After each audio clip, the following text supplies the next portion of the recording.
All right, we're live. Welcome to the second episode of the Third Dimension podcast. This is your host, Creighton Lowe, and we are here with Ethan Raymond Goldrup. Don't say that shit. He is my best friend, and we've been homies for forever. We've been through our shit. We've definitely fought, but at the end of the day, you know you're homies when, every night, you suck each other's dick. Yikes. That is going to get us canceled, but I'm just kidding. Like, we're homies. We've been homies for a while, and we're living together. So this is going to be more of like a homie podcast than more of like an interview podcast. So yeah, I think the first question that I'm going to start off the night with is, we all know nostalgia. We all know like there's different shit that like pulls at your strings. What is something right now that is pulling hard at your strings? About nostalgia? Yeah. Like something that you listen to and you're like, fuck, that hits. I'll tell you, man. Okay. I just realized today that I'm turning. Okay, this is mind blowing. It's not, but it is. Okay. I'm turning 20 in 2 months. And you're turning 20 in fucking 1 month. But for me, like, let me have my fucking meltdown. For real. In 2 months. And this is the first time I thought of that. And I remember being 12, like, how messed up will I be when I'm 19? Like, For real. where will I be at? And I had different expectations. Like, realistically, I didn't think I was going to move out with the GF and with you at the trap house. You know what I mean? Yeah. Like, I thought that was, I remember when there was an opportunity to move in and you hit me up and I was like, nah, I'm too scared. Like, I feel like someone's not going to be able to pull through, whether it's me or like whatever, or like it's too much. And then it worked out, so that's cool. But like, I don't know. I thought my teens were gonna be forever. I thought I was gonna drag on. So nostalgia today. I was thinking, like, I remember, like, luckily the last 2 days we've had like low temperature days where it was literally like 75 and 65, which is honestly super hot still if you think about it in the Sure. scheme of like the US. Sure, but to me I was like that's shivering fall outside shit. on That's the fall balcony. shit, yeah. Exactly. And I felt it setting in, and I was thinking, when I was younger, it was like go home from school 2:30, walk home or get a ride home, pull up to my room, shut the door, pull up the speakers, and listen to just records or like flat sound or like you know me. What year was that? Like, I would say 2016, and I would Okay. open my window because I popped the frame So we're talking freshman year of early Sophomore? sophomore Okay. is when I was really like rededicated into trying to play guitar, trying to like straight up, unfortunately at the time, rip off the artists I was listening to. And I feel like I still do that to a degree, but at this point it's a little bit more tasteful. Back then it was just straight lift some shit and drop it on my own stuff. And I remember like cracking open my window a little bit. It was like 2:30. By 4 the sun was going down. That shit going down. The cold air is coming in. I'm playing guitar, listening to like Flat Sound, Coma Cinema, Elvis, Depressedly, Teen Suicide. You know, like the setup for me at the time, and just vibing. You know, like for hours. And I realized that even today, after I got off work, just sitting, I was like, Ashley went in the shower. I was thinking, hey, I just want to vibe, sitting out on the balcony, listening to music, you know, like, and that genuinely entertains me. It's just, I don't know.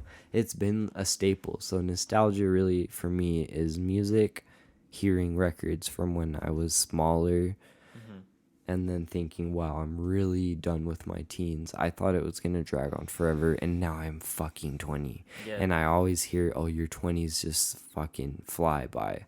And that scares me because I feel like, 10 more years. Like, think about it. You're 10, and you can't even imagine being 20. Yeah. Now I'm going to be 20, and I can't imagine being 30. And I'm just living that cycle. But now I'm sure it's going to fly by. No. Because I have experience. I have, like, a job, interest, and I have things that take up my time most of my day. When I was 10, dog, every day was, well, what am I going to do today? What little thing, you know, hang out with like a neighborhood kid, have him fucking steal my shit, like from my room, lift it and walk away.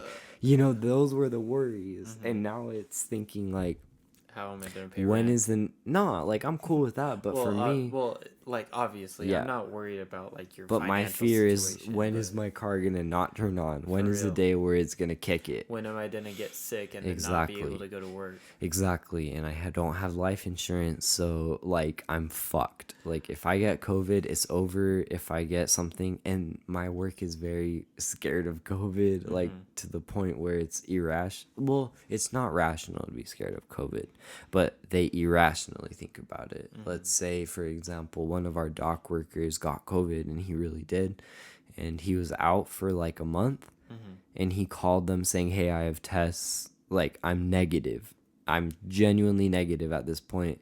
And they just didn't call him back because they were scared. And I was so sad because I knew this dude, and I was thinking, like, he has bills. He has 2 kids and a wife. You know what I mean? He's calling back because he has no other option. And then they're just blowing him off, you know? Mm-hmm. So I feel like I'm not in a different position. Yeah, You know, yeah. I work at the same place. That's going to happen to me. And if it happened to you, it wouldn't like Mhm. change the circumstances. Even if I recover quickly, Mm-hmm. because luckily, I mean, my lungs aren't too busted up. Well, I eat breakfast every morning, and yeah, I make whatever. it, fry up some eggs and some shit. Look, I can, I can attest for that. Like every breakfast you've made me just goes hard. But Yeah, like, because I can whip up a quick breakfast, you know? but that doesn't save you from the financial Exactly. crisis of Or COVID. just picking up the illness itself. You know, it doesn't real. help me at all. Maybe it will to a degree, but like I'm well off and I'm Yeah. happy. So I feel like it's a real fear. But with being well off, you also can't. You can't like say that you're not immune to COVID. You can't say that you're immune to financial Yeah. things. You can't say Yeah. you're immune like, oh, my car isn't gonna blow its tranny, you know? Like the thing is like the thing is like the things about being adults is like things being unexpected. And with things being unexpected, like it's hard to like even fucking rationalize like fucking getting out of bed because you have to deal with so much shit like. Yeah. But yeah, I feel like for me, like I feel like I'm in a good spot, like financially and stuff like that. But if any shit hits the fan, like I'm fucked, and I feel like Yeah, that's where we're both at. It's like we're well off. Not, I mean, we could be We're- making more money, yeah, but for for real. our ages, we're fucking pulling it off.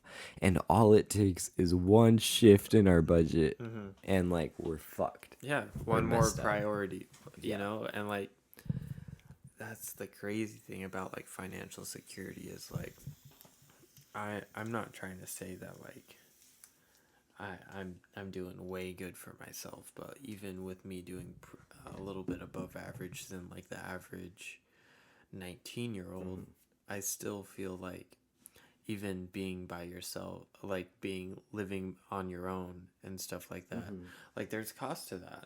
Like obviously that there is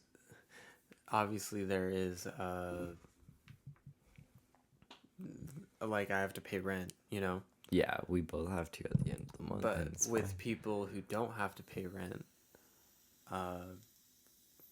like they don't have to worry about that. They have a fallback system. And I was talking to my dad about this, and he was like, "The thing is like, good parenting is all about knowing that your kid has a fallback system. You know, that they're allowed to take risks. Yeah, once they dip from the coop, Like once have they a dip from the fallback crew, system. yeah. And it sucks that like nobody ever wants to go back to the coop. I would never want to leave my room. yeah, If it's I had to go shameful, dog. It's Yeah. low key shameful. And listen, like I had a slightly, well, an unfortunate childhood, you know, and it was my own doing and also my environment. It was just kind of as accumulation of yeah, multiple it things. was a shit show because unfortunately I was a little bit different than the previous child, and they didn't know how to deal with that, and I didn't know how to deal with that because I was just as surprised as they were when I started pulling my shit, you know. Well, So I felt like I remember it was like 16, I was 16, and I was thinking I feel like I've outgrown my home, like my house. And at 16, I had no option even to leave. Of Mm-hmm. course, I mean, I've been working since I was 14, but I had no sustenance to that degree where I could actually leave. How could And you leave at 16? Like exactly, you but I don't had have. felt as if I had grown out. Mm-hmm. And then 18, 19 comes by, and my priorities are entirely different than my parents and my siblings, and pressure from multiple sides. It's kind of like a shit show. And I felt as if I had completely grown out. And I felt like, listen, yeah, I got kicked out. But regardless, I think it was good for me because since 16, I felt as if I'd grown out my own house. And that's not a bad thing. And I don't really blame my parents. We've both gotten to a agreement where Mm-hmm. we've both, had our faults with Mm-hmm. my childhood, myself and my parents. Mm-hmm. And I just kind of feel like I can't go back. And that's not a scary thing at this point. Mm-hmm. But when I was under like threats of having to leave, I was thinking, shit, like Yeah. I don't have the money, where am Yeah. I Yeah. gonna go? And luckily, I've been very lucky with that, moving Mm-hmm. to Ashley's house, her parents being nice enough to let me take up their basement, Mm-hmm. and that was different. And that was Yeah. like a hard thing because I felt as if my last name didn't really mean anything. Mm-hmm. I felt abandoned, but I'm to the point where I realize, and now I have just a super dope, healthy, conscious relationship with my Mm-hmm. family where I could leave my worries with them and stuff at the door when I leave their house and come back, the next week for dinner, Mm-hmm. go back in my, the crib Yeah. and just have good conversations and meaningful relationships. So I don't know. Well, I feel like both you and me are like it's not the same boat, but it is. Like I felt like both of our parents were like, "Hey, you're going to need to leave." And both of us were like, "Okay." And then we left. Because of our pride, and that was Yeah. kind of scary because you would tell them, okay, like you have a surefire way of leaving, Yeah. and then you shit yourself when you realize you're Yeah. kind of fucked Yeah. unless you have some way. And like the thing is it's like I know you moving in with Ashley like wasn't super ideal, but what is moving out on your own is like when is it super ideal? Well, It's never super ideal. it Like, wasn't specifically moving out to Ashley's home mm-hmm. because me and Ashley were, luckily at that point, even back then, we were at a point where we had solved our shit, the freshman, sophomore, junior, senior year Yeah. of sometimes we have issues, but we really care for each other and we Yeah. really feel, I genuinely feel like I couldn't act the way I normally act around someone other than Ashley. Like, Mm-hmm. my genuine way of being, I don't feel shameful, when I'm with Ashley. Mm-hmm.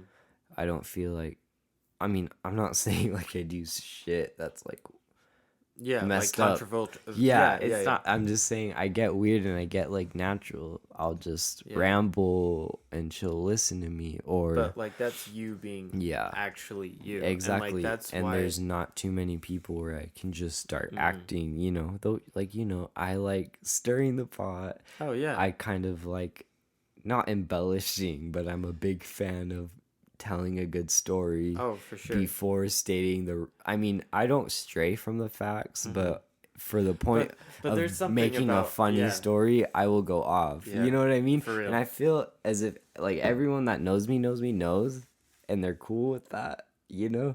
And it just makes it that more fun to just kind of Well, like that's the thing about like you don't exaggerate the facts to the point where they're not realistic. You use the facts and then make a story with those facts that Yeah. is just super entertaining. And like that's the thing about like telling a fucking good story. Like you can't just be 100%. Yeah, all it's the boring time. if you're just like, okay, this happened to me. Yeah. It was kind of out of the left field, but here's what happened. And then you just monotonously say what happened. Come on, you gotta Yeah. you gotta gotta put in spice shit up. you gotta Yeah. put in the buzzwords. Yeah. You gotta put in the shit The that'll keep lingo. people like. I feel like I've been so self-entertained, and from a young age, once I stopped being so attached to my mom, and that's like not a good or a bad thing. I feel like it had its challenges. I was kind of a mama's boy, but I was also the middle child. You know what I mean? So I had kind of a short streak of being the center of attention. Once I got to a certain age, it wasn't like I was old news, but you know what I mean? Mm-hmm. Like it was time for something else and I couldn't deal with that. Even as a young kid, I couldn't deal with that. I was always telling my parents how much I looked up to them. Mm-hmm. And then I got really good at being independent. Like I got really good at focusing on things that make me happy by myself that I do, like guitar or music or writing. So I feel like at this point, like I've spent so much time just kind of with myself that I kind of premeditated how to, if it comes up, how to talk to people or tell a funny story or a story that will keep them just listening Mm-hmm. in order to be intrigued by me, in order for me to make friends. So it was like a mechanism. I was thinking if I could like spin something up or say something funny enough to where people think, oh, hey, that's pretty funny, then I'll be liked enough so that I won't get messed with, you Yeah. know? So it was a little bit of a defense mechanism growing up where I don't know, I got bullied like K through 12. So I had to brew something up to kind of deflect people's chance of messing with me. Well, And let's. then once I dipped out of that, once people stopped kind of fucking with me, it was like a gift where I was thinking, hey, I can make friends like Mm-hmm. pretty easily. For real, Even though yeah. I have the social anxiety, like the pressure and like, you know, those like internal things, I could still hold my own like in the actual real world Mm-hmm. talking to people. Yeah. What do you think, like, helped you develop those skills the most? Like, what do you think, like, was the biggest influence on that? Um Loneliness and music too. Music specifically because I mean I didn't really give a flying fuck about music until I hit 4th grade. And I remember it's funny because the bands back then that you listen to, they may not be so critically acclaimed like patrician type, you know, well received and good. But the bands that you listen to at a young age that hook you, for some reason they have like a magic way of hooking you. So Mm-hmm. like maybe the first record, probably the first record I actually listened to back to front on CD was The Hybrid Theory by Linkin Park. Okay. And like my dad's a trucker, he would listen to music and podcasts throughout his whole shit, you know, because it gets pretty mundane. You're driving. So he would go to gas stations, pick up records, you know, and just play that stuff while he was driving. And I remember he brought back just a lot of discs, like a lot Mm-hmm. of discs. And I would always climb up into the garage because we had like a storage up there and he had comic books and CDs. So I would just like you know, I was independent. Like I was on my own shit. I'm the only boy in my family, sibling. You know, like I Mm-hmm. only have two, and that's great. I love having two sisters. Made me know how to like talk to women, you know, and how Okay. to respect Yeah. women and like treat women with respect. So that was nice. But I was up to my own devices most of the time Mm-hmm. because you know what I mean. Well, like, you were the only guy. Yeah, I wasn't forgettable, but I was a little forgettable because of how much time I just spent doing my own thing. So I kind of had this mist of my mom. I mean, my dad was growing up, he wasn't there too much because he was on the road, which I respect at this point. But it Mm-hmm. was mostly my mom. She wouldn't keep too many tabs on me. You know, Yeah, I had yeah. a nice area of freedom where I could roam around or whatever. But I remember picking up, like, I saw the Linkin Park Hybrid Theory album on CD, and Mm-hmm. I remember seeing the cover art, and it's this like soldier with like wings on him, and I was just so intrigued. I was thinking like, what is this shit? Um, and I had a CD player, and I popped it in there, and I was freaking out. Like it was new metal, you know, Mm-hmm. early 2000s new metal, rap, rock, hip hop, you know, like that's rap, whatever. Yeah, Rap, yeah. rock, and hip hop combined. Yeah. And that's a little cringe now, but those records were mind blowing. And I remember actually before this, let me preface it. Before this, my dad had MP3 players and he put music on that stuff and he'd always upgrade because, you know, back then they only had what, like fucking 50 megabytes. They barely got to the gig, you know, Yeah, yeah. multiple gigs and stuff.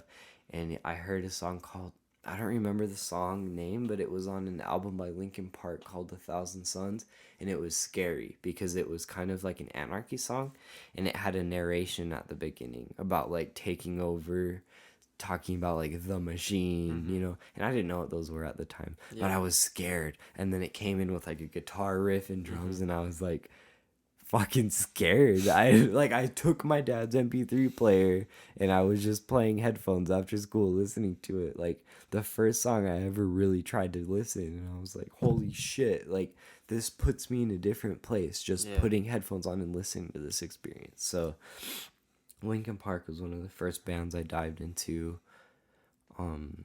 U2, the band Okay. U2, I heard an album called, I think it's called Zooropa. Okay. And funny enough, it's like not a very good album to most people. Most people like the Joshua Tree and an album called War by them. But this album, there was a song called Zoo Station, and I think it was the beginning song, Mm-hmm. and it was just kind of like acid rock with weird over affected vocals, and it was so weird. And I was thinking like, I don't know, the drums come in and like the guitar riff is kind of just like a dive bomb where Mm-hmm. they just like fret all the way down the neck and then Yeah. come back Yeah. up with The like, classic sound. yeah, Yeah. with like reverb chorus and crazy shit. Because at that point they were so successful they can drop whatever record Mm-hmm. they wanted. They didn't give a fuck. And I remember being really into that. I don't even remember what your question was. Well, it was around nostalgia, and that kind of brings me to the next question. It's like, with that nostalgia, how do you think that with that older stuff, how do you think it like kind of framed your sound now? Because it's very interesting saying like, um, obviously everyone when they start out they definitely mimic other people's sound, and then within mimicking other people's sound they find their own sounds. What do you think that what like what aspects of those artists that you find nostalgic do you take from? Like formed it. And but then what also in that what also helped you like find your sound, I guess. Okay. Well, I didn't start writing music till I was 14. Actually, no, probably 15. I picked up, I remember, and I forgot to tell you this when I was telling you about it, like in person, but I was in sixth grade, and I think I told you, but the guitar that my parents got me from Riverton Music, that blue copper string, it was Yeah, yeah. 3/4 size Stag brand guitar, like shit. You know how I told you I took lessons? Mm-hmm. I was 12 when I was taking those lessons. Okay. And I stopped till I was 14. Okay, so you had Cause lessons for a good 2 years, or no, I only had lessons for about half a year and then oh, I okay, stopped at the age of 12 because there was this weird pattern where my sister would pick up an instrument and then I would just kind of follow by example, and then she would progress more than me and I would give up. It's like okay, it's yeah, like a, sibling rivalry. yeah, Kind. but also like self-conscious thing. Mm-hmm. But the age of 14 she stopped playing guitar, and she still plays to this day. Mm-hmm. She doesn't play a lot, but she still plays. And at the time I kind of took it, like you said, sibling rivalry. I was like, oh, I'll pick up guitar now because it's been 2 years. Mm-hmm. Neither of us have really played. She got really good, I didn't. I'll Mm-hmm. catch on. Yeah, yeah. So I hop on it, and then I find myself really intrigued and really trying to master it. I remember my aunt was playing, I think it was a song by this artist Jesse Cook, and he plays flamenco, which is Mm-hmm. just Spanish plucked nylon, top three strings of the guitar nylon, bottom three are steel, Mm-hmm. Spanish acoustic music where there's no picks involved. You need really long nails to strum and pluck because it's all on the strumming hand. Yeah. Crazy shit. And I remember I was hearing her playing that, and that made me pick it up again. So for the first 2 years, I was just kind of mimicking flamenco, Mm-hmm. and then I got into Passenger, and like now I don't really like him, but he was just kind of like a folk singer songwriter, and I was Mm-hmm. so intrigued, like how he could just pull it off, really encapsulating and like Natural almost. natural Yeah. songs with just his voice and Yeah. plucking. I was blown away. So for like my first 2 years, I was just learning basic chords, strumming it with different patterns.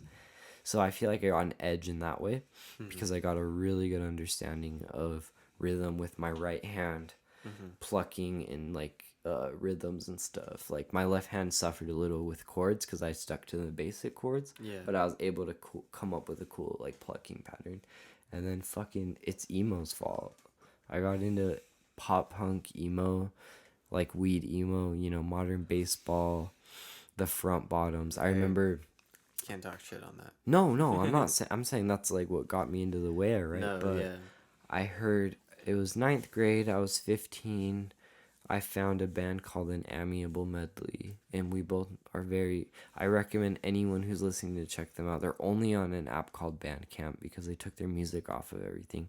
They're not active, but for me, they're one of the most groundbreaking things I've ever heard that made me write the way I write because they mix up crazy screaming shit where they're just having a meltdown with a guitar and like somber like instrumentals and violins and electric guitar, and then having a meltdown on the vocals, like, and then switching it right after that track to this like electro bedroom pop, you know, and I, where it's like just a 2 chord thing. Yeah. So cerebral, so like wide when you listen to it. It's But also like so simple. Like that's what I'm saying. It's so simple that it's like cerebral and it's beautiful. And then he'll just switch seamlessly. So, and then I got into Flat Sound, which is like one of my favorite artists. I still follow him to this day. I listen to his podcast, his website. I got all the cheats to kind of how to record music from his website because he'd post the equipment he used. And I remember at 16 in my electronics 2 class on the computer, just like we didn't have shit to do. Our Yeah. teacher didn't give a flying fuck what we did. Like we would solder some cute shit, like make a little animal, but we never learned about electronics. We just solder like copper wires together to make a figurine, and he'd grade us. So we had like 4 hours. No, that's a lie. We had like, I mean, a class was like what, 1 hour 30, 1 hour 45 yeah. of just unrestricted computer access, man. And I would just be on Flat Sound's website. I would plug headphones into the straight PC, listening to his podcast. He would do live like radio things where he'd receive calls and talk about shit, and I'd catch him like every day. I would just be like monitoring his website, refreshing it for when he went live. So I kind of fell in love with that, and that's bedroom pop. You know, like humbly recorded bedroom pop with, I don't know, like low key instrumentals, poetry over it. Yeah. And when you say bedroom pop, I think that like the now bedroom pop is definitely a little bit different. It's a little bit more like produced and like trying to be like lo-fi. I feel like this shit, there was a lot of times that a lot of like time that went into the lyrics. I feel like there was a lot of time going into just the equipment going on and just formulating that sound that like even bedroom pop nowadays just can't. It is hard to replicate. And like, the kind of pathetic but funny thing is I feel like I'm like a librarian, not in a pretentious way, and maybe it is pretentious. I don't give a fuck. Yeah. I feel like I'm the librarian of bedroom pop, and nobody gives a fuck. Like like I have this knowledge of like bedroom pop when it started, and like, and genuinely, who gives a fuck? Okay, You know? well, I definitely give a fuck. So you need to go off. Where did it start? Well, that's what I'm saying. Like, okay, bedroom pop kind of started with this artist from 2000. Okay, it was maybe 2000s.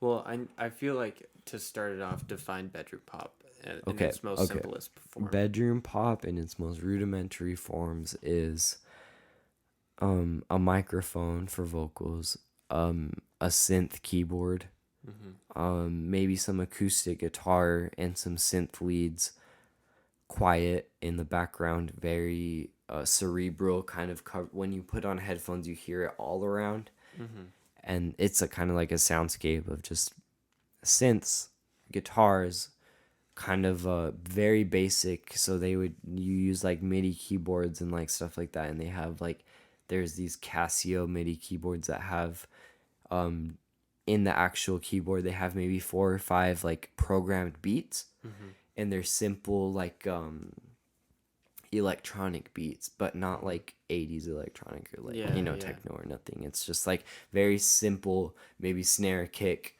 high tom, low tom, crash, Mm-hmm. and a tambourine, and it's like, what's the word? It's like digitized. Yeah. So simple, simple things that can kind of loop. The art of it is how simple it is. There's a Mm-hmm. lot of looping, and then it's kind of a little bit of maybe unfiltered poetry over it. So it's kind of the best of both worlds. You Mm-hmm. get an easy listening instrumental experience, and then you get hard hitting poetry that is somber, but the actual words hit hard enough to where it's very interesting. And there's this artist called, and it's funny because it's pretty cringe. Like the name's like this guy, because he relied so much on Casio keyboards. His band name is Casio Tone for the Painfully Alone, and it's Mm-hmm. just him.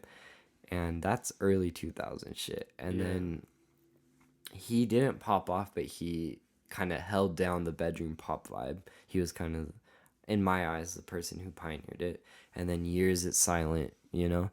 And then actually MySpace hits, Bandcamp hits, where you can just record shit and put it directly on the internet without any distribution, without any labels. And then Mm-hmm. it kind of just had an explosion where people were realizing I could record this stuff with fairly simple rudimentary equipment, and it hits, like it's good, and niche people who are looking for it will find that shit and it'll Yeah. pop in Yeah. that area, in that community of the internet. Mm-hmm. It's really internet pioneered music Yeah. because With I how mean, simple it no is. one fucking tours. Mm-hmm. Rarely bedroom artists. Like my favorites, like Flat Sound, Fox Academy. No, they don't tour. Mm-hmm. It's purely internet, and they're luckily successful enough to where they can live off of that. But it doesn't get commercialized. And Yeah. I'm not saying tours commercialize people, Well, but it is in a way, yeah, you know. exactly. And they don't have to even leave their home. That's Mm-hmm. bedroom pop. Yeah. You know? It's the way I really like it because it's just so raw. Like there there's something about the you really have to put the poetry in like the the focal lens because Yeah. like there's not you can't really distract from it in any other way. Like you're going with simple loops, you're going with Yeah. simple ambience, Yeah.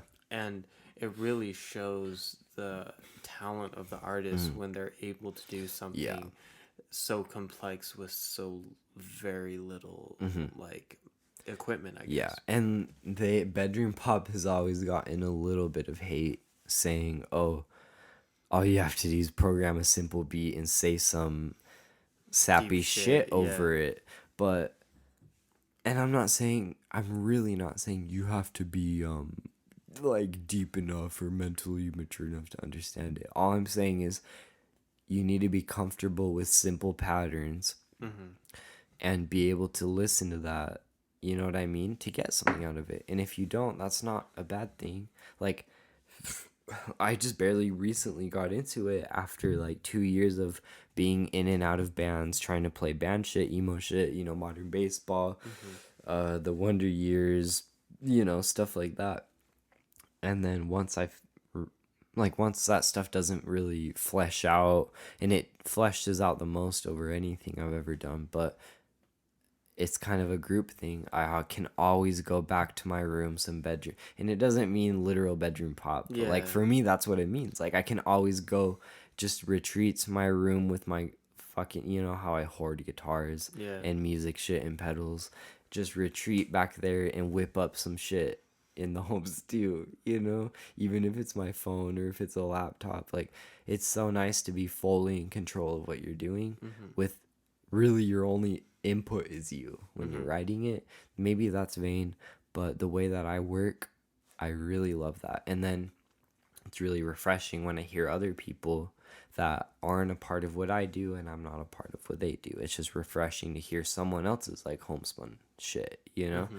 So that's kind of like the give and take of it. And that's what I really like because I feel like in bedroom pop, all the artists know all the other main like artists in bedroom pop, and Mm-hmm. they're willing to acknowledge them and be fans of them without too much collaboration, without too much of the same shit going on. You'll hear, like Fox Academy drop an album, and then you'll hear like Flat Sound drop an album, and they have like a super group of bedroom pop called Wishing, Mm-hmm. and it's just both of them. And I know that kind of kills the point that I was bringing up of saying it's individual. This shit is fire because it's like every aspect of bedroom pop I like in like a super group of two of like the fucking kings, you know? Mm-hmm. So it's dope. I don't know. I like it. It's really internet based and it's really accessible. But yeah, that's really Yeah. what I have to say. And that's where kind of all my music came from. Yeah. Like my music came from, you know. So let's talk about like your first album. It was funny because I was rewatching a Vlogger Man, and for those that don't know what Vlogger Man is, when I was sophomore year, I recorded this series. I called it a one take wonder, and it was I would sit down in front of the camera and do reviews and just talk about different shit during the week. And it was kind of more to entertain my friends and stuff more than just like an actual like audience. Passion project. One of the albums of the weeks that I did on episode 10, I shit you not, was Dismal Dan by Down and Also Out. And I remember saying that it was an American classic, and that it should go into the hall of albums. Funny. And what's funny is like when I play that shit in front of other people, they're like, "Who the fuck is Dismal Dan? Who the fuck is Down and Also Out?" Yeah, that's But such a shit name. but no, but like the hilarious part in it is that shit was you releasing it on Bandcamp. Yeah. And like someone in West Valley Yeah. recording an album, and then Yeah. another person in West Valley it's saying an that American class. yeah. So I just kind of want to like go on like what obviously like you have to have inspiration to do anything. You have to draw your energy from someone else, and obviously it's from that bedroom pop. So how do you take that bedroom pop and then transfer it into something that's actually tangible that's on Bandcamp? Yeah, it's really weird because I told you, like, listen, like, Down and Also Out was my first ever band. Maybe You're in My Band was maybe the first, but this one was my personal first thing. Which our first band was a complete shit show Yeah. called It was Beach Community. 15-year-olds on a power trip. Well, and it's so fucked up because we had my brother Carson buy a whole ass drum set just to like be in the band, and then one of the other band members, I'm not gonna say their name, Our but, homie. No longer. like our homie at the time, like would just take over the drum set, and then Carson would sit there like, what Yeah. the fuck? There's a lot of guilt because after that band, me and that said band member made our own shit, and we straight lifted his drum set. You know, he needed a place to put it, and we jumped on that like fucking hyenas because we had a shed where we'd practice, and we're like, oh, we got you. We'll sit on it. And then we play a fucking shed show, and he sees his drums being used on like a Facebook Live show. You know, I Yeah. felt bad. I was like, we're really taking advantage of someone's $350 drum set at the time. But I think that was post Dismal Dan, wasn't it? Yeah, it was. But back to my Bandcamp shit. That track is embarrassing because I really thought it was artistic to so I had my mom's laptop, her voice memo recorder on the beat, like recording, and I remember I was like, oh, it would be really cool if I press record and I don't even plug my electric guitar in yet, and I'll like tap it around the input of the guitar and then slam it in. So the track starts with like booming like and I was like, that's so artistic. And like You are Dismal really Dan artistic. Dismal Dan is just like a instrumental. Like I don't even sing, and I thought I was a fucking like genius. I was like, I'm fucking sending bedroom pop to the masses, and it was a shit show. But I did that fucking 5-track EP, covers EP, and then I got a free version of Ableton Live 9, and I recorded. I had to take my iPhone voice memo recordings, fucking transfer it to a fucking lossless .wave file for Bandcamp, run it through fucking Ableton, and hope that I can put maybe some reverb on it. And the sad thing is, it would put the reverb over the guitar and vocals and everything because I didn't split it. All I did was sang and played guitar, recorded it, and put it through Ableton. So my shit was fucked up. Every track had like no mix or a wild ass weird mix.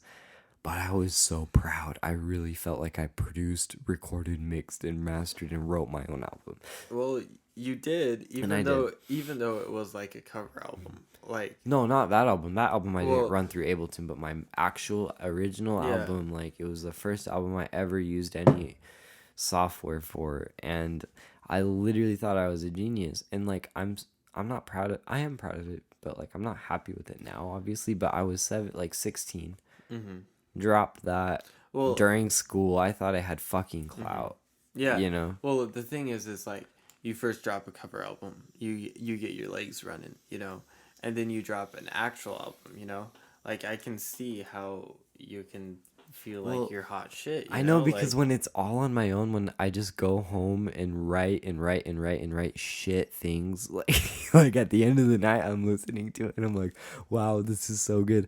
It inflated me to have some genuine confidence about what I do. And then at this point, I feel like I've progressed with at least guitar. Guitar's kind of like, I'm guitar's bitch, okay? Like for a lot of months back then, I just didn't touch it. There was like, I mean, it was always a consistent part in my life, but I'm saying like I went from practicing 2.5 hours every single day to maybe 30 minutes every 2 days or something, you know, so I'd fluctuate. But I'm guitar's bitch because at the end of the day, I'll hear something and I want to emulate it or put my spin on it, and I just kind of go crawling back to my shit and playing shit. And that has helped me because at this point, when I really want to sit down and write something, I have the tools to, and I have the at least basic intermediate knowledge of recording music and multiple instruments and playing, playing it.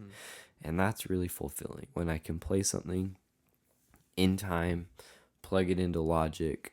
Since I don't have any drums at this house, I had drums at my old house. I had a whole set from a fucking junior high that my homie, well, not homie anymore, but an old homie Titus lifted and gave to me. I went from recording those like out of tune snare and tom and kick hits. Like it wasn't even set up. They were all loose in my basement, and I would just be like, hit it and record it. But now I can program my own beats, put my actual guitar into it, put my actual vocals over it, and then compress it. But I'm not a fan of like EQ and compression, and it's a flaw, but I love putting pedals on it and kind of applying the same consistent sound for the soundscape in the background. Like I'm good at that, so it kind of went from inflated ego where I really thought I was a fucking genius, being really proud, to a more matured and realizing when something needs to be dropped or something needs to be cut or something's genuinely not good for the sake of the actual song. And dropping my like, oh, I'm proud of this. If it doesn't fit, I'll drop it. And luckily I'm sort of good at getting used to that now. And I kind of drop the ego and focus on what I'm doing. But so that's where that comes from.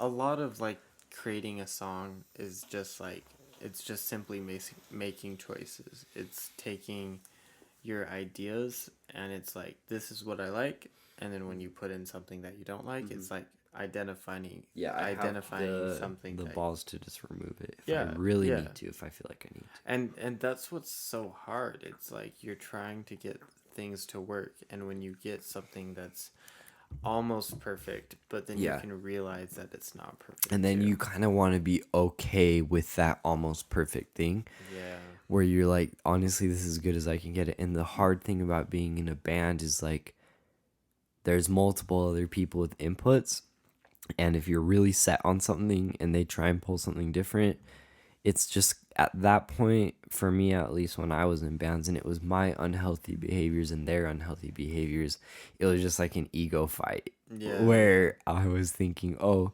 I write the songs, I write the words, I should have a little bit more input, and it was shitty. And the only people, it's funny because the only people I ever got along with in the bands that I was in was like the drummers. You know what I mean? Because the drummer and me could vibe. We could lay down some shit, put some drums on, and it was great. And I'm kind of happy with that. But at the time, it was a bad thing because I would kind of single out anyone else in the band. Like, I Yeah. will be real, I'll admit it. Like, I kind of got singled out in a negative way. You know, I got called out on some shit, like with writing or whatever. But at the time, I was doing the same shit. Mhm. So it was really good for me to kind of fuck off for like, it's almost been a year with no collaboration with other people Mhm. to hone my shit, but humble my shit because I can sit on something like day to day and write it out, and I'm just in like quarrels with myself. Hey, this might not work, or like this works, and it's really humbling to be able to figure that shit out on your own. Yeah. And I think like any minute now, I'll be able to kind of be able to collaborate without that annoying ass either jealousy or like Yeah. self-consciousness, you know. Well, I feel like for you, bedroom pop is definitely part of your style.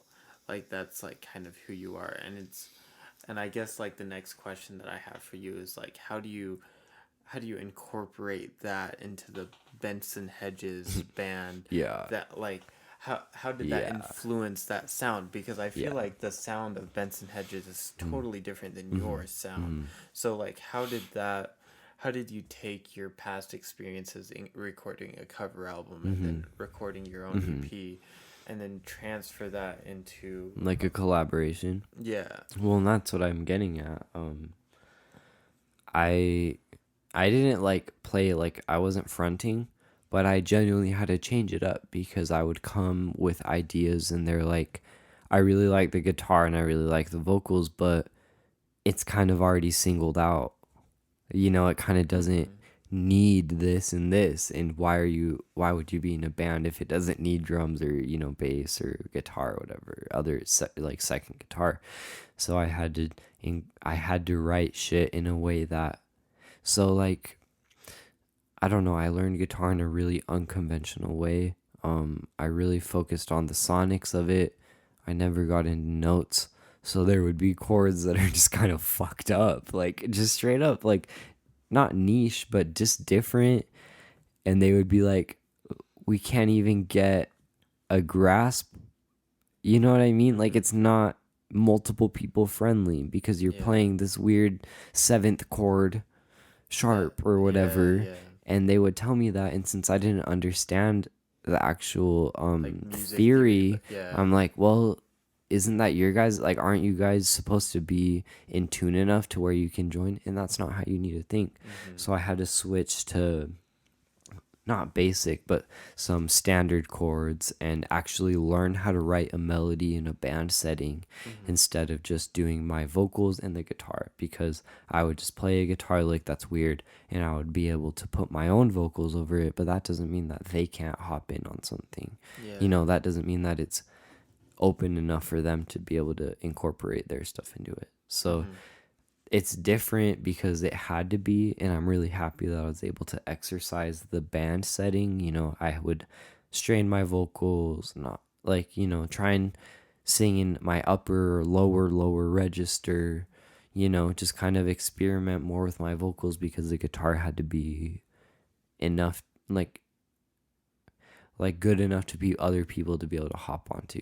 Mhm. Maybe not good, but good and standard or incorporable, Mhm. or whatever the word would be for that. Yeah, yeah, like Incorporatable. You know what yeah, I mean? Like, yeah. Like it's hmm, simple enough that like you can add on to it, yeah. but it's not Hmm. so complex Yeah. that like Well, and yeah. that's not that complex isn't even the word. It's just like I couldn't structure a chord with theory, so Mhm. I would find some weird shit. And And I you're would be a and fan of it, yeah, but since that's the way that I play and it doesn't cater to a bassist and another guitarist and a drummer. You know what I mean? yeah. So it's not even that it's, you know, I don't want to be like, oh, my shit's just too complex. It's just since I taught myself I have a Yeah. fragmented vision of how playing guitar works. You know, Yeah. I Yeah. taught myself in a way that works exactly for me and is fucked up for everyone else, Hmm. you know? Because everyone else is learning off of that Yeah. theory, And they're like, what? Yeah. and like it takes someone who is like super advanced to be like, oh, I see what you're doing, like, oh, you're deviating in this way and I can Yeah. deviate in And this the way. funny thing is like someone advanced could see it, but since I didn't know shit about theory, I didn't know, Well, yeah, you you didn't know what know? the fuck you were doing, like. Exactly. I was confident with some chord progressions, but it wasn't like I could tell you what chord it was. Hmm. And that was the communication problem that I had. Interesting. I couldn't communicate, "Oh, I have a riff. Here's Hmm. the chords." You know. So, I'm glad for that opportunity, and then I'm glad for leaving that band, even though as much as I loved it, it just Hmm. kind of turned into something I wasn't even involved with. Yeah. I felt like my grasp on it slipped. Like, not like you need to have a healthy grasp Hmm. on stuff. You need to have a Yeah. healthy influence. And I feel like, unfortunately, because of my pride, I felt like I needed to have a certain amount of influence on it. And once that exponentially decreased, I felt like I had no part of it and I had to leave. Hmm. And then being able to dive in to my weird shit again, it's so nice. It's so refreshing because I'm back into my weird shit, Yeah. you know? Where do you think you're going now? Like, obviously, like, Hmm. you have a little bit more like Hmm. capabilities for Hmm. recording, like you have Hmm. like somewhat of an audio interface, Yeah. and you have Well, logic and stuff like that. Like, where do you see yourself in, I guess, well, maybe it's even a year? the Like, problem is I'm all over the place, and I think what I need to do is I need to stop listening to music. interesting. So, Why do you and I say that? thought about this the other day when I was just sitting on the balcony, cause I was thinking maybe why I can't stick to one solid thing is because every day I listen to like so much music that I just want to be one of the things. Whatever Interesting. the band or artist of the day is, I want to just emulate it.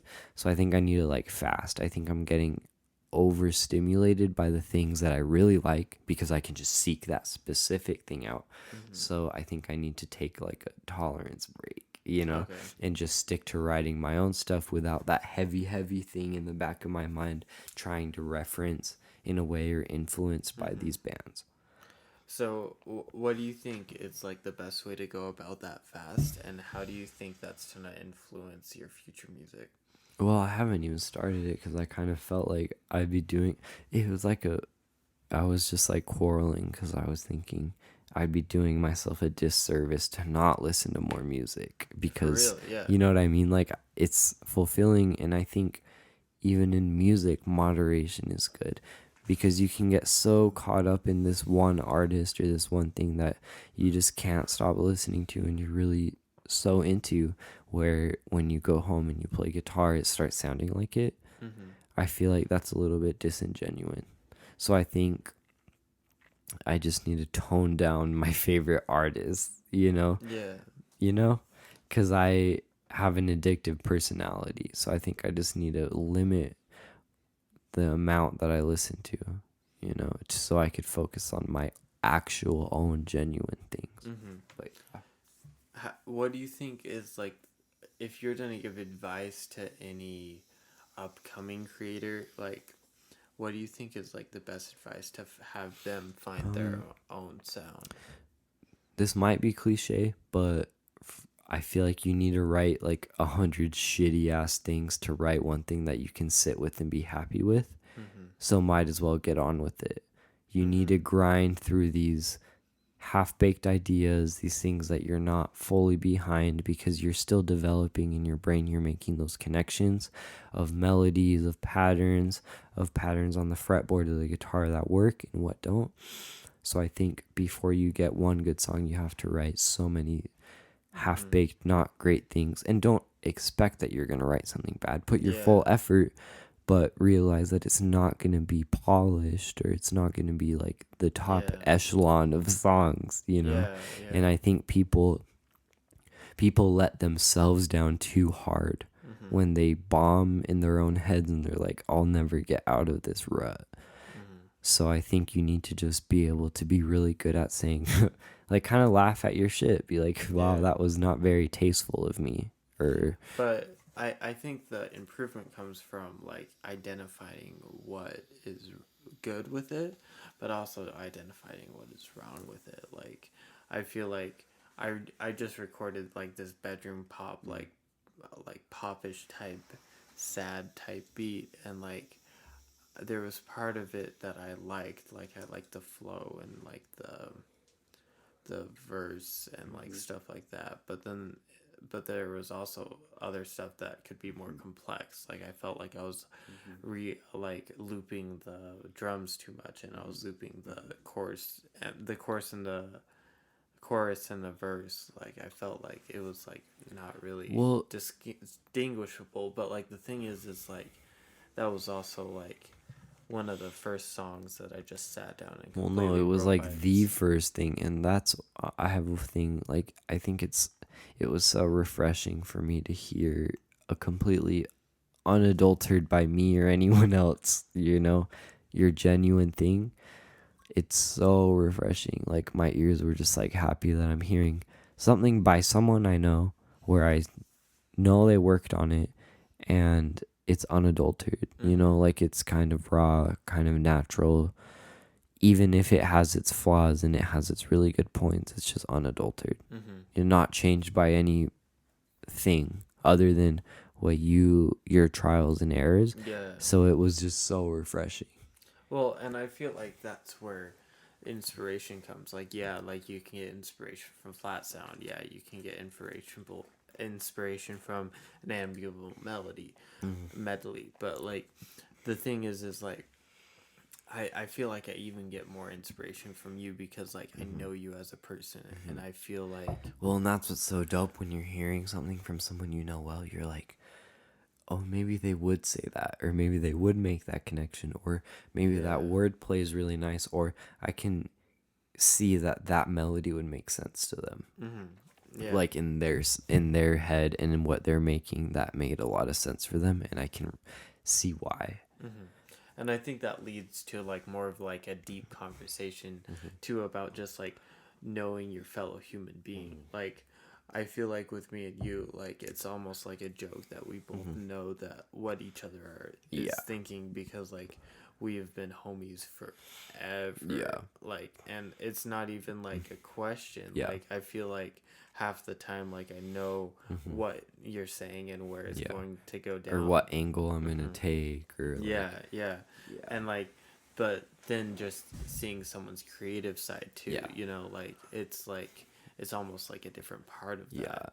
And like I guess in your relationship with Ashley, like I feel like you guys you guys have been together for a long time. Like what kind of things like do you feel like you can predict from your like significant other?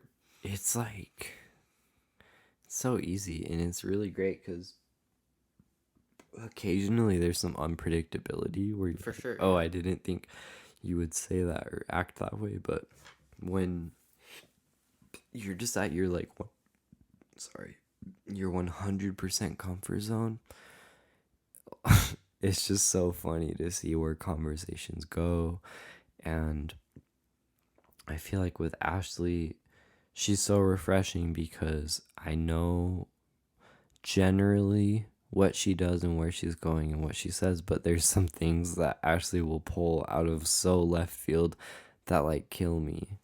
Like in a good way, that they're so funny or it's introspective as fuck. Like she'll just be blunt and say something where I'm just like, wow, like you would say that, and I'm so happy that you said that because it's nice, to hear.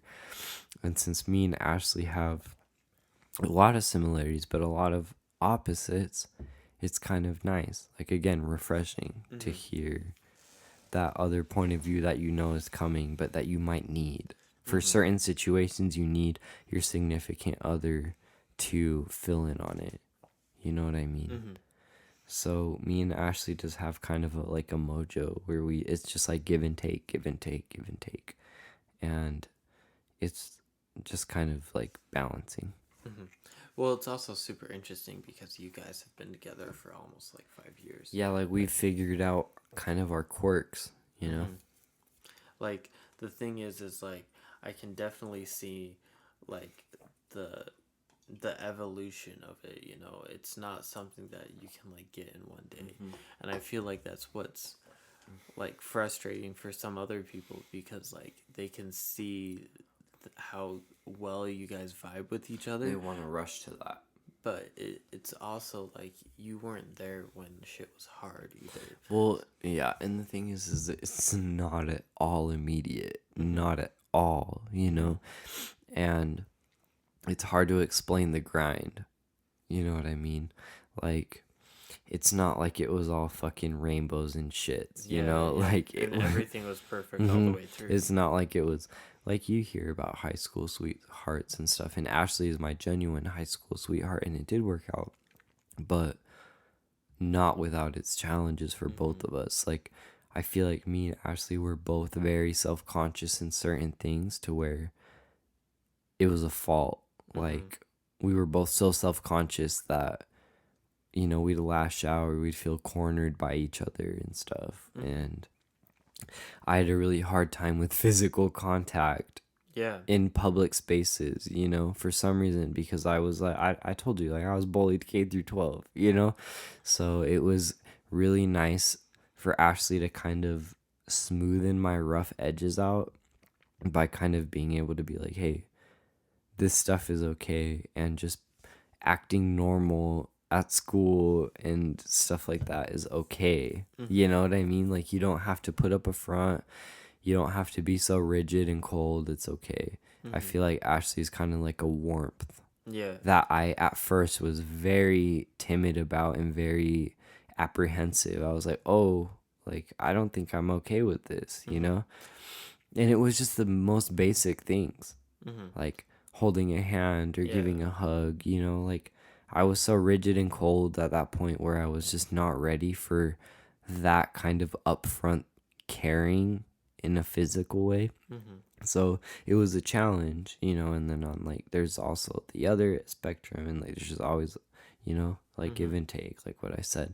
I teach her things and she teaches me so much. Even like every single day it's different. I just get like I feel like Ashley teaches me things. I Mm-hmm. feel like she's taught me compassion where I might not be so quick to do something out of compassion because I'm jaded, and she'll kind of bring that warmth and compassion like, oh, you should do this for someone, you know, where I might be like, oh, fuck that, you Yeah. know, oh, I don't have to do anything, like what the hell, like I'm my own person, I live my own life. For real. And then she kind of brings in that you should care about other Yeah. people Yeah. and make your actions show that, and then I'm Mm-hmm. like, oh, you know what, maybe you're right, Yeah. you know. Well, it's definitely important to get things from like your significant other in like a way that like betters yourself because I think that's part of the reason why like having someone else it's just like a different mindset. Mm-hmm. So I guess like my next question is like so where do you think you learned being so cold? Where do you think you've learned like not liking physical um like not physical touch but like Mm-hmm. physical touch in Yeah. like a public Yeah. aspect? um I think once I got so very independent, I got to a point where um I kind of had a shell when I was in public Mm-hmm. that I couldn't quite shed. You know what I mean? I felt very not self-righteous, but very in my own way, like in Mm-hmm. my own head, doing I don't know, like just there's a lot of little factors. I used to Mm-hmm. walk around very rigid shoulder, and I still do. I'm very tense just walking around, and I didn't look too approachable. And then when you actually spoke to me, it was the complete opposite. You know what I mean? But it was hard for people to even get to that point because I just didn't seem too approachable. And just kind of being on your own, like on your lonesome or whatever, it makes you jaded Mm-hmm. because you see someone who maybe isn't so good at being on their own. You're like, "Pff, like that's like a payday for me if I could be by myself, you know what I mean, for any amount of time, it's great. So when you see someone who's very extroverted, it's hard for you to see them eye to eye. You kind Mm-hmm. of see them like, wow, like you're so out of touch with yourself that you can't spend time with yourself in a horrible way, like in a Yeah. jaded, toxic way. So I was always just kind of like just bummed and jaded, Mm-hmm. you know, growing up. Because I was very happy with being by myself, but it was a big flaw because I was really only capable of doing that. Yeah. And it was hard for me to reach out. So I think that's what made me so cold, you know, just being so good at being left to my own devices to where I didn't need anyone. Yeah. I didn't need anyone. You know what I mean?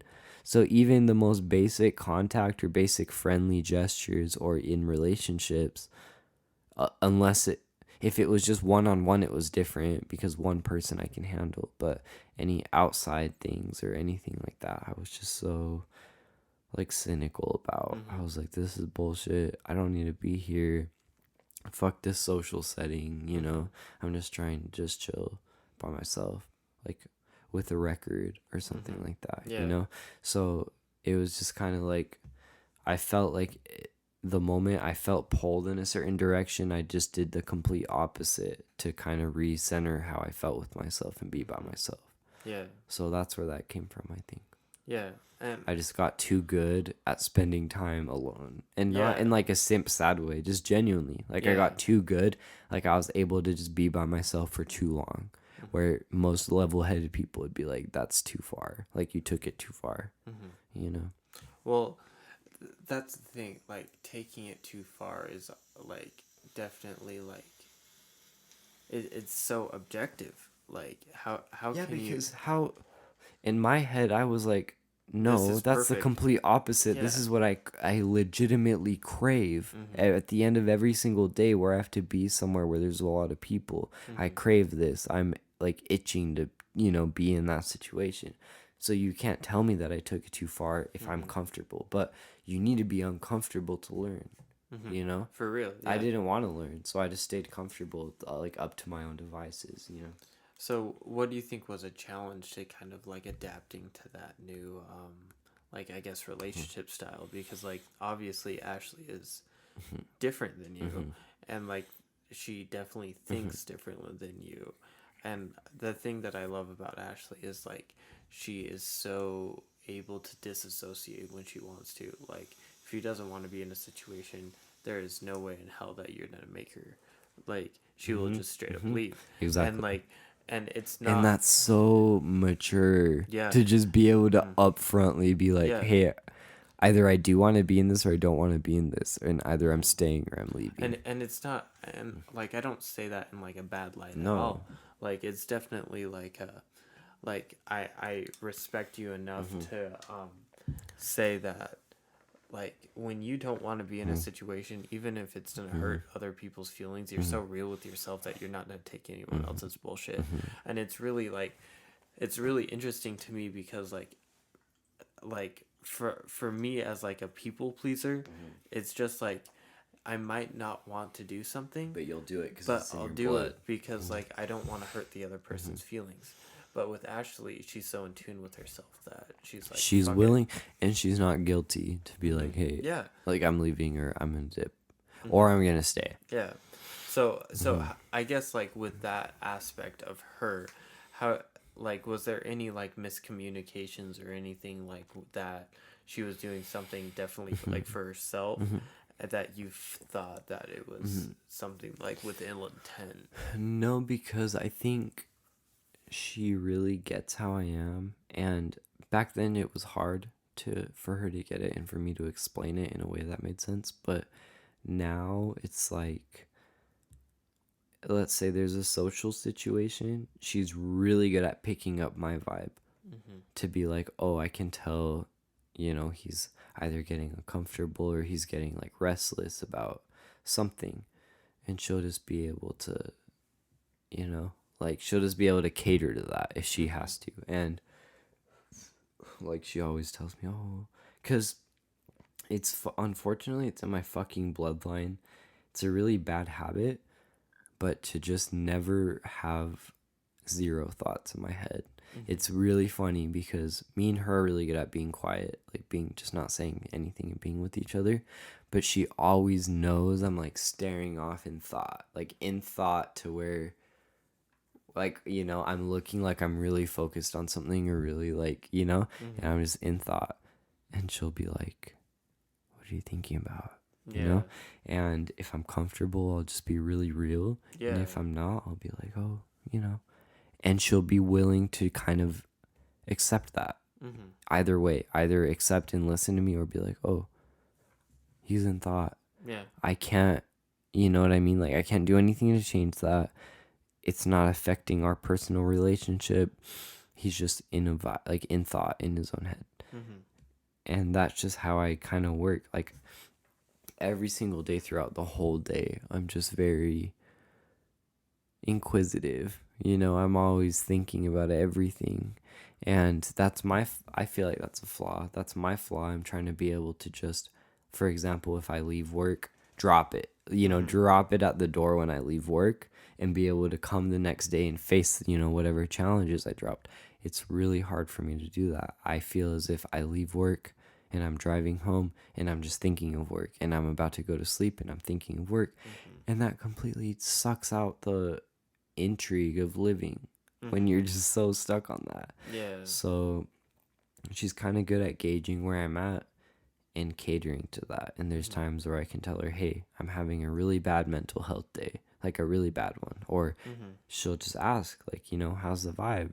And it's like saying, it's not a vibe, Yeah. And she'll be able to appreciate, because it took a long time for me to just be able to say that, I used to just not show it or like just kind of put on a front, but now I can genuinely say that, and she caters to it, and she thinks about her actions it's in that situation, like, oh, I might want something and I know he wants something and I might need to compromise because he might not be capable of doing everything. So it's like this like zen that's just so nice. And with her, I don't know, when she's breaking down or if there's something wrong, I feel like I'm also very good at being able to, sometimes you just need someone to rationalize the situation for you and tell you, hey, this is how it is. This is what you did. This is what you did right. Yeah. This is what you did wrong. It's not a bad thing that you did it wrong. You can learn. I'm really good at saying that. I'm really good at kind of breaking a situation down for her, which kind of like revitalizes her and vice versa. But yeah, that's kind of how we work. We both are receptive enough to how each other are and feel and think, and we can react to that and change it. So I feel like definitely with you there is a bias, but I don't really give a shit if there's a bias.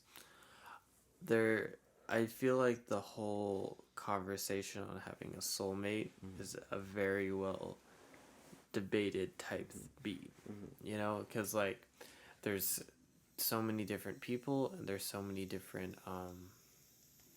I guess opinions on that. So I guess from having you haven't had like a real, like you had a relationship before Ashley, but after that, like Ashley has been like your one and only like person since like soft freshman year summer, freshman summer year of high school, and for Ashley it's she's like been your only like for her, like she hasn't had like another boyfriend. Yeah. Do you believe in soulmates?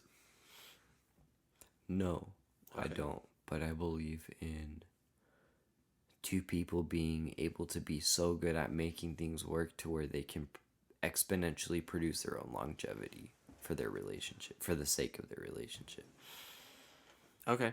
Do you think it has, what do you think contributes, like what do you think are the main factors to that? Because I feel like a lot of people are really confused on like oh, how do I find my person, is it something that I'm doing, or is it something that like you find someone who like somewhat vibes with you, and even if they somewhat vibe with you, you can build a relationship off of just core fundamentals? I think there's certain people that can pick up on your nuances about every emotion, like humor, sadness, happiness, laughter, you know. And I think those are the people you need to gravitate towards, but that doesn't mean you can't find someone else that acts like that. But I think once you see that, it's a sign that you should thrive in that, if that makes sense. So I don't think soulmates are just you're both born and you're both meant to be. I think you need to Yeah. make it to where you both feel that you made it to be, if that makes sense. You're not Yeah. meant to be, but you made it, Yeah. you know? Yeah. Like you Like did the it. circumstances Yeah, I allowed don't us to think be. we give ourselves enough credit. I think just being able to say, oh, you know, God did this for me, or I pray to God, or oh, this person was brought to me by a higher power, or this person was meant to come here to see me. I think you're giving all your credit and your hard work to some entity that isn't even there. Mm-hmm. I think you need to be your own entity. Yeah. I don't think human beings give human beings enough credit. Mm-hmm. I think there's always, and it's good to be humble, and it's good to say I thank this person for this thing, but I think no one gives themselves enough credit. Yeah. I think that is very empowering to say, oh, I did this, Mm-hmm. maybe with the help of other people, but actually I conquered this. You know what I mean? Mm-hmm. So with the relationship, it's the same thing. I have a lot of pride and confidence in my relationship because I worked at it. Mm-hmm. And no one else did that for me but me and my partner. You know what I mean? Yeah. So, like I see what you're saying with like God and stuff, but like I feel like another weird way to like rephrase it is like fate. You know, like there definitely is like certain things that will that you can chalk up to just pure coincidence, but then you can also say nothing is a coincidence. No, I don't think anything is. I think everything that happens is something of your own doing. Okay. Other than, a car accident or some Well, disease that you'll catch that you'll never know, you never thought you would, or that if it was in your own power, you wouldn't. But I think most things are of your own design. okay. And I think most things that happen around you are because of your mindset. So I think you really need to you need to really work on that. Mm-hmm. Like, people need to really work on their mindset and think about their soul actions. Mm-hmm. Because I believe in humans. I don't believe in anything else. I don't believe in an entity. I don't believe in fate or soulmates or some higher power. I believe in human beings. Mm-hmm. And you kind of give yourself, it's nice because instead of giving yourself to something, you give yourself to yourself and you make your own responsibility and you set your own standards. And I Mm-hmm. think that's so nice. Where do you think that you've learned that? Because both of us have obviously been raised in the LDS church, Well, so that's not something that's like ingrained in you. But like, where do no, you it think? is though. And that's why I think that, because it was so ingrained and it was like a seed that was planted in my head because I was born in the Mormon church Mm-hmm. till I was 16 or 17, to where I rely on another way of thinking, or I will just feel like some immense guilt and some immense like giving myself up to something. And I won't let myself do that. And not out of pride, not out of because I think I'm better than anyone, but I know for a fact that I know myself more than anyone else. So why would I give myself up to something that A, in my opinion, doesn't even exist, and then B, to assume that it knows me better than I do? Mm-hmm. If that makes sense. I'm giving myself to myself because there's only one life, and after this, it's fucked. You know what I mean? Not fucked in a bad way or a good way. I'm just saying after this, there's no way of knowing. Mm-hmm. And I don't even want to know. I don't even want to try to know. I'm really happy with kind of keeping my head down at myself and Mm-hmm. like putting my nose to the grindstone, and by the end of when I kick it, I'm the best person that I developed myself through all of these Mm-hmm. years. And By there, myself, not by myself, but because of yeah, myself. yeah, and there's almost like beauty in that because Yeah, like, giving yourself the responsibility. I think it's easy to say, oh, I thank God this happened, or I hope to God that this happens like through the grace of God or Yeah, whatever. And I yeah. think no, the only reason something's gonna happen is because you made it happen or you didn't. And I don't think that's like absolutism to say or something that's like it's one way or the other. But I think we have way more input in our own stuff than we give ourselves credit for or think. Like way more. I feel like within the society that like we live, there is definitely like a preconceived notion that there's higher power going on right now. Yeah. And like the thing is like there definitely could be, but to say that you don't have any input on anything and your life is in control of something else is just not Yeah. facts. And I feel like rolling with a conventional system of living helps you focus on yourself. Like, look at my situation. I make not a lot of money, but I'm the working class. I make 24K a year, but I'm making enough money to where at the end of the night I can like be introspective and look at myself and not of how many hours I have to pull the next day to get by. You know what I mean? Like once you have a place to sleep and your funds and money are lined up to where you can maintain that, you can work on yourself. I think that's the whole point of living.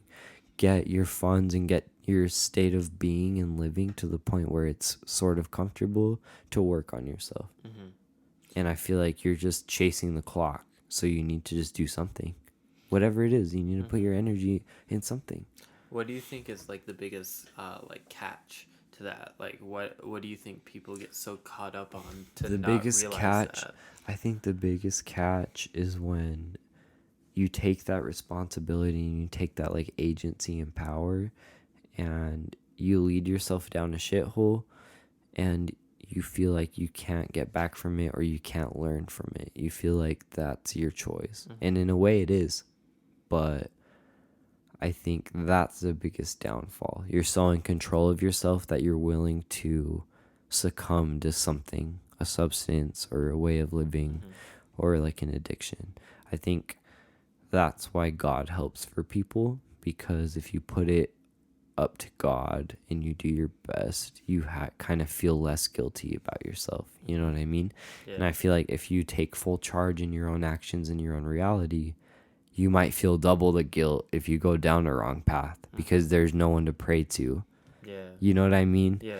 Like you really did yourself in at that point. Some people feel like, and I think that's the beauty of it. It's a double-edged sword. Like you can work with it or you can willingly go down a fucked up path and have no one to pray to at the end of it. Yeah. You know? Well, with that catch of it, do you feel like you've ever been in that catch before? Do you feel like with what exactly you've just said, like, have you ever had to like learn that lesson to? Well, I think it's a little bit inconvenient to think the way that I think for sometimes, because I would have loved to just be like, oh, once I kick it, I'll be able to go up to some higher state of being, or it's okay what happens because whatever X amount of entity loves me enough to save me after death or whatever. That's really nice. That's actually a really nice thing to work on, or that's not a work on, but to believe in. You know, you have kind of like what you said at the beginning, a fallback. And a lot of people will fall back to that. And I remember when I was almost coming out of being Mormon, like leaving it, I was like, even if I fuck up, if I know God is real, I'll go to like, what's the fucking kingdom? The celestial kingdom. No, telestial or whatever. Celestial. But I was like, hey, at least I'll be in paradise, you know, because it's that's not what the best, but that's the definition of paradise for the church, you know, like you're on earth, but a perfect earth instead of in the celestial where you're, you know, doing your own shit. But I think that's too easy. And I think that makes you excuse some bad things for the sake of that. If for me, you take on more responsibility and you take on more risk, but the rewards of being proud of yourself are exponential. So what's the risk that you're talking about? Like, what can go wrong when you're doing that? Well, let's say soul searching. I come up with a habit, like I can't stop drinking or I can't stop I don't know if like someone just shooting, you know, like I can't Yeah. stop shooting H or something. Like you're the one at the end of the day who's physically making that choice, and you can have an addiction, but at the end of the day you're physically making that choice, and you could kind of go down a rabbit hole of your own design, you know, because technically no one made you do that. And I think that's why human beings need to have compassion for other human beings. For when someone goes down the rabbit hole, you shouldn't leave them down there. You know what I mean? And that's not God. That's not a godlike thing. That's just a human to human thing. Yeah. So I think those are the risks. And I think maybe if you're so successful that you build an ego, I think that's a risk. I think you need to be vulnerable. Yeah. Vulnerable and uncomfortable. Because it's scary. Yeah, you like, need to it's be not comfortable. you need to be vulnerable and uncomfortable to grow. And I think you're at the end of the day, you're the one who either is comfortable, uncomfortable, vulnerable, susceptible, or, you know, strong, or like stone cold, you know. Yeah.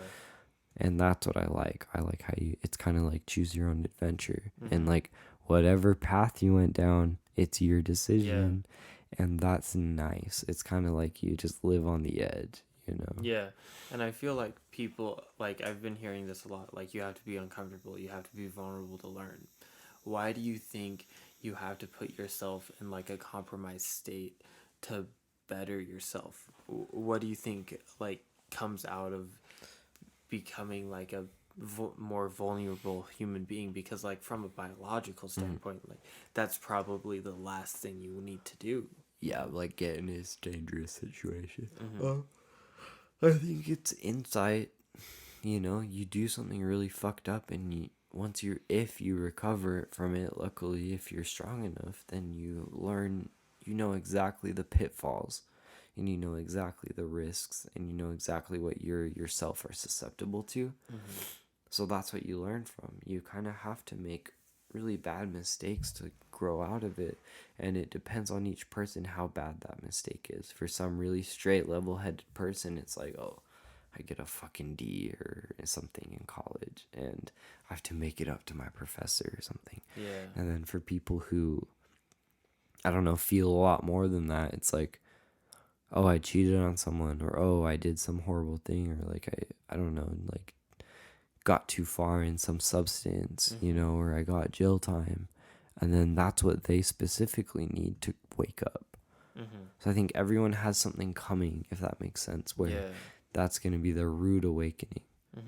And then after that uncomfortableness, they'll be able to learn, and then they'll delve into something else, and then they'll make a good choice, and then they'll make a mistake. And that's part of it. Like, you only have, 80 years on here? Yeah. So why the fuck would you be sitting there waiting to die for some more powerful thing? Yeah. Like, why would you do that? Why would you squander your potential as a human being, like a human biological life force?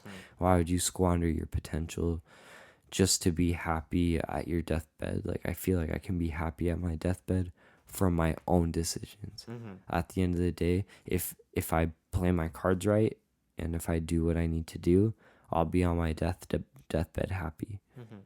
And I think there's something honestly beautiful in that, like saying that, like, if I live my life good right now, that it's not going to be even a hard decision for me to even think about when I'm on my deathbed. Yeah, because, like, dude, if I hit the ground and nothing happens after that, yeah, you're not even going to be a being. You know what I mean? And the funny thing is, and the beautiful thing is, like, once you're dead, you won't even have time to regret it because you won't be anything. yeah, I genuinely think that. I genuinely think after you die physically here, like on Earth, once you kick it, once your heart is done, you won't be anything. yeah, And that's hard because I always used to think as a kid, I used to imagine myself in like the galaxy as a star, just looking like as a star. And I remember imagining hearing just ringing of how space would be, you know, how there's that ringing of all the stars and stuff, quiet. Yeah. And that's it for like years and years and years, and nothing else happens. And I feel like in a way that was young me kind of rationalizing what I really felt. I didn't feel like I would be a god or a celestial being, you know, Mm-hmm. with Mormonism. I genuinely felt like you're just, and at that time I thought I was going to be something after maybe a star, Mm-hmm. just kind of There, there, not living conscious, forever. maybe conscious, but no body, no actions. You can't make any Mm-hmm. actions or no Yeah. vision. You're just conscious, but There's that's it. something symbolic in Yeah, just being a star because you literally yeah, can't act. yeah, You're just yeah, you're a chemical yeah, reaction that's gonna exactly. burn out, you Exactly. know? And I always thought I'd be conscious, but these days, I think that, I really think that you're not going to be anything. And I think that's so nice because you do, like, think of it. It's hard. It's Mm-hmm. really hard to think about it. You Mm-hmm. won't be anything. Yeah. It's really hard. I don't think the brain can wrap its head around not being conscious. Like, you won't even be conscious. Not only will you not have a body, you won't have a brain, you won't be anything. Mm-hmm. You're done. Like, Yeah. nothing. Like, think about that. You know, Yeah. it's hard to explain it in like Well, words, I but feel it's like you're like, explaining it perfectly because like it's there's like something so absolutely simple. Yeah. nothing. You will have like no memories. You won't be able to see anyone or anything. It's just nothing. Yeah. You won't, like, you'll kick Yeah. it. You'll hit your last heartbeat, and that's really it. And Yeah. that's what I really think. I think that's really it. Well, and like that's the thing. Like I feel like a lot of people speculate about saying like, oh, like hell and heaven, Yeah. and like there's definitely a lot of different religions takes on it. Yeah. But I feel like your viewpoint is almost like worst case scenario. And like on if you're okay with the worst case scenario, then the best case scenario is almost fine. You know, like I feel like even with you being almost like kind of nihilistic about it, like saying like, oh, nothing's gonna happen after death, Well, and but you're still wanting to live a good life because you currently, still have optimism. You still yeah, want to make the yeah. most of your life. And it's kind of like, I don't, nihilism is not a bad thing. Mm-hmm. Nihilism is not a negative thing. I'm not saying that I genuinely think you're going to die in a negative way. I just think Mm-hmm. that's it. Yeah. So And so it why gives waste me, your time? exactly, it gives me more drive when I wake up to just that day. I'm like, what am I going to do that's going to satisfy me so I can go to bed the next day tired and wake up and do it again or do Yeah. something different? Like, it's so nice. It's so nice to feel limited. Mm-hmm. You know what I mean? Yeah. It's not rushed. I don't feel rushed. I mean, I told you it is a little bit scary. I'm going to be 20 in 2 months, but Yeah. I don't think it's rushed. I think I'm going at a pace that is really healthy. Mm-hmm. I know that statistically, hopefully for the most part, sorry, I won't be homeless. Mm-hmm. If I play my cards right, I can get a raise. You know Mm-hmm. what I mean? And I'll just have even more time to just think about what I want to do. Mm-hmm. And I think that's great. But Mm-hmm. yeah, I don't know. To top it off, like, that's my point. Like, Yeah. it's not wrong. It's not bad to be nihilist. I don't even Yeah. know. At this point, I don't even know what that word means. I think it should be like just Well, a final way of thinking that isn't negative. It isn't positive. It's yeah. just like, once you kick it, that's it, and it's not a bad thing. I feel like nihilism is, and almost as a way is kind of like looked upon as like, oh, you just hate everything. Yeah, it's you like, know? really? You're It's so like, cynical that you're just yeah, gonna really, that's, oh, you think you're edgy? yeah, and it's just like I get where you're coming from, definitely, especially like if you are caught up in your own views, but like I really think that even if you are religious and you still don't want to let go of what you believe in, like That's fine. the thing is with what you're saying is like you need to live your life so when at the end of it you're proud of it, whether something happens at the end or not, and you're betting on something that is not going to happen, and there shouldn't be anything in the world that you should compromise to, Yeah. because if you do compromise to anything, then you are going to regret it. Yeah, and think about it. Like, if I'm really gonna go to hell, since it's in the Bible or whatever the fuck, you know, like, I haven't studied in a while because I'm just not a part of that. But if it's so permanent, why are they mad? Mm-hmm. You know what I mean? Like, Yeah. if it's so permanent, why can't you just relish in the fact that it's so permanent that, like, it's kind of freeing? Because that's the only solution. And Yeah. as much as you try and get out of it, you're not. I wish I could have that with multiple aspects of my life where I know there's only one answer. Yeah. Or heaven. You know what I mean? Like, Yeah. it's forever. So I feel like people, in a sense, I mean, no one wants to go to hell. But Yeah. if you're thinking like that, I'll go to heaven forever, then you have to admit that if you go to hell, you'll go to hell forever. And the it's like the horseshoe effect or the horseshoe thing. The opposite of one side are extremely similar. Yeah. Like they're just kind of the same, and that's mind blowing. They're the same, but just a different spectrum. Yeah. Like what? And like, I feel like a lot of people, in a weird way, knowing that they will have life after death gives them like an ability to be like, well, Oh, I'll make mistakes and I'll care you about know, it later. like I don't give a fuck. Like I'm gonna have another life, you know. Exactly. Yeah. Like, and it's like it's a weird. I think you say it beautifully when like, what's the difference between being in hell, perfect pain, or perfect bliss? Exactly. That's what I'm saying. It's perfect either way. Yeah. So like who the fuck why would you even care if it's final either way? Yeah. So that's why I would rather just look at it as if it's going to be perfect nothing. Yeah. You know what for I mean? real. And it's not going to be like, "Oh, the sweet release of death." It's just like you're going to take I don't know. I've said it over and over again, but you're going to take your last breath and that's it. Yeah. And that's it. You never have to worry about anything ever again because you won't be anything. You won't even have the consciousness to feel like, oh, I want to be something. You'll be, you, Yeah. you will literally just, Yeah. fade. Well, and like that's the thing. Like, I'm not scared. and like I feel like a lot of people like ego is definitely something biological in you. You want to make something more of you when to pass And on. you can perfectly do that as a human being, and you can perfectly teach your Other future people. Yeah. generations. Yeah. You know what I mean? And that's why I feel like, living on the edge, like think about it. I'm the last male with my last name legally, when you get married, Yeah, yeah. whatever. If I don't want to have kids, like the actual Goldrup name, if that makes sense, like ends with me. And I always tell you how I'm kind of scared of it, and I Yeah. am. But it's like the opposite. Like it could be the exact opposite, and it's the same situation. Sure. So what if it ends with me? It's ending with me. That's kind of cool at the same time. Yeah, yeah. You know what I mean? It's like I was the person who Yeah. decided to end it. Exactly. And I feel like a lot of people like I feel like that's the route I'm gonna go. Like currently, I mean, I'm almost 20. I'm gonna be 20. Currently, I don't want to have kids. Who knows if that will change? But currently, I'm okay with it. Yeah.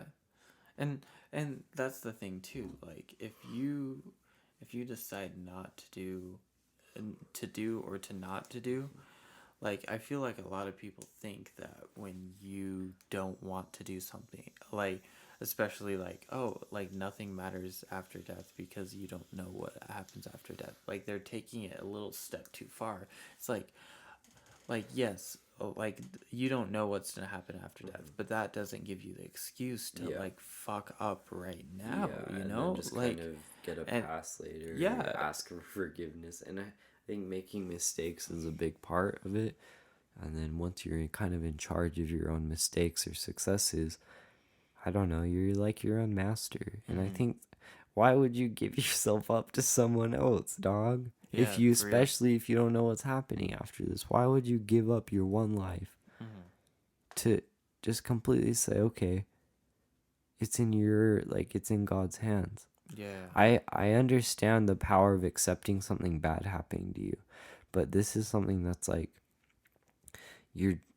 they talk about how much you have a choice or how much you have agency, and it's so twisted because if you don't, Yeah, they yeah. say you can make your own choices, Yeah. and that's true universally, but in the church, it's not. Well, they always stress that like if you pay your tithing, if you do Yeah. good deeds, good things, like you're gonna have blessings. but like that doesn't make Mhm. any sense in this random world Yeah. that we live in. It's like because- motherfucker people talk, oh, I didn't pay my bills, but I paid tithing, and then the next day I found a check in the mail. Like, fucking show me that, because you're capping. Like, you're lying. Yeah. You're not It's just all gonna. propaganda. When has that ever happened where you just get a check in the mail? And if it does happen, it's not a coincidence. It's because something that you forgot about or wasn't in your mind, and then Yeah. you remembered it when it came. Yeah, like like It's I a get mind that. game. Well, the thing is like when people want to find certain Like draw conclusions. yeah, they'll fucking do it. There's like there's a bias to it, you know. Like if you want to find something, you'll find the data that concludes to it. Yeah. So like the thing, and that's not just in science. That's like within everything, and like it also like draws up the question like why do you even try to do things when like if you think you're gonna research something, why do you like it's hard to like not have your own like bias to Conclusions. it, you know. Yeah. Like you have to go into it with an open mind, and I feel like a lot of people don't go into shit with like an open mind because they already want to know their answer beforehand, you know. Exactly. And if you're living life knowing that you have kind of a pass as long as you don't do certain things, I think that's just too easy. Yeah. And like they'll say, no, it's hard. Like, you know, you for repentance and stuff. I just think that's too easy. I think you can cleanse yourself within yourself For real. And on your own accord. And it's been super interesting just researching like different religions, like how they feel like they cleanse themselves. Like a lot of like different religions like burn things at the stake and stuff like that. Not just to be like a weird fucking cult or anything like that, but it's to be it's almost like a symbolic thing. Yeah, like it's something that you're manifesting something physically to and like purging it. And whether that's doing it in like a ritual type beat or whether it's doing it in like any aspect, I feel like it's important to be real with yourself and not bullshit yourself, because the second that you start bullshitting yourself and you start making up lies and making up excuses for yourself, that's when you go down this awful rabbit hole of making up shit that you want to believe in the first place. And it's almost like the reverse placebo effect. Like you want it to be real so hard that it is, you know. It's not like, oh, you take something and it's like, oh, it's real because I believe it. It's like you believe it so hard. And I feel like that happens in like a lot of religions and like, because I get it, you know, like if you want something to be real, then obviously you're gonna believe it, but then it's like this weird like cycle effect, dog, and it's definitely not right. So I think we're gonna end it off here. I think we had like a great deep conversation, but yeah, it's been real. Thanks for thanks for the podcast. Check out Ethan on Bandcamp. His name is Raymond. Fuck you. It's Landlocked Bottom, but like, don't check it out. I'm brewing something up right now. Yeah. I'd rather promote that when I'm fully ready. You know, that shit's old as shit. You know, for real. And I feel like both of us. I might delete it. Yeah. I feel like Ethan and I are both gonna cover in each other's shit. Yeah. Like, and like that's the beauty of music. Like, you don't know what it is until it is. And as Earl said, you have to redefine yourself to find yourself. Yeah. And I think that's just a perfect quote. All right, ladies and gentlemen, it's been real. Thanks for tuning in. We'll see you next time.